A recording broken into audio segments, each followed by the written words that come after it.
So even when they were recording it, they were trying to emulate the places where that music was mostly performed and enjoyed, which was parties, house parties and parties in the neighborhood and parties in the rec rooms of the projects and stuff like that. That's where most of the time Boogaloo was enjoyed. It wasn't in the big clubs. It wasn't, these people, they couldn't afford to go to the Palladium. And they're barrio people. The Palladium was wonderful, but it was like something that they couldn't even approach. They couldn't go to clubs. It was like early hip hop. Like the reason for early hip hop is the kids couldn't afford to go to the disco clubs.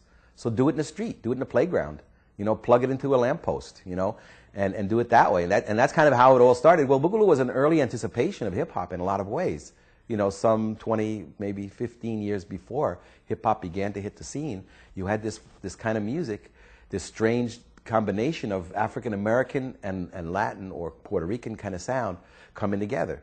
Not to say that hip-hop sounds like Boogaloo, it's very different musically, but it's the same kind of social practice, the same kind of musical practice that came into play. And it was overwhelmingly a down-home, street corner, house party kind of music.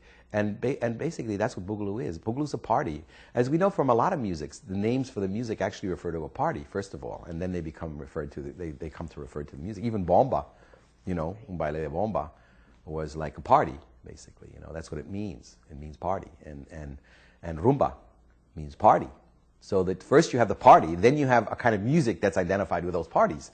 So the same is true of Boogaloo. Boogaloo is a party, and that's the way the musicians themselves refer to it, with great fondness, and laughing. Whenever you bring it up with these musicians, they laugh. The first thing they do is laugh. They say, "Oh, you're interested in that?"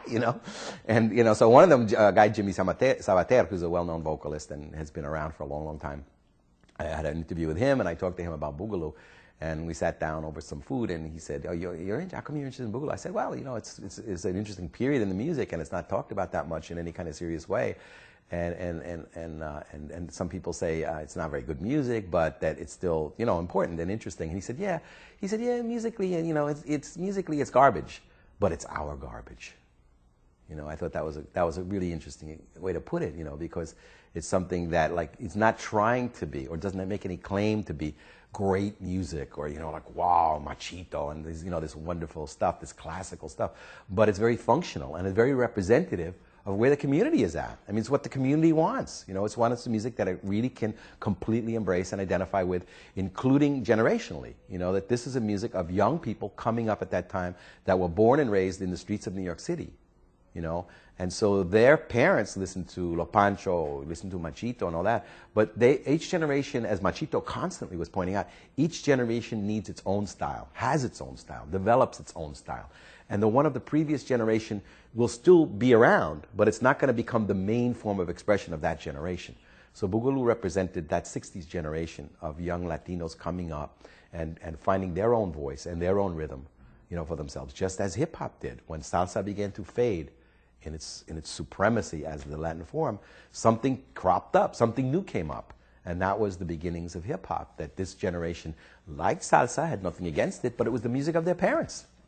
And that's where reggaeton comes in, because hip-hop was the music of their parents, So generation after generation, new styles emerge, and the Latin expression takes its new shape in some kind of configuration with American music and other musics now. Of course, now we have global music, so it's not only American, but Panamanian, Brazilian, and all that play themselves into the soundtrack of the new generation.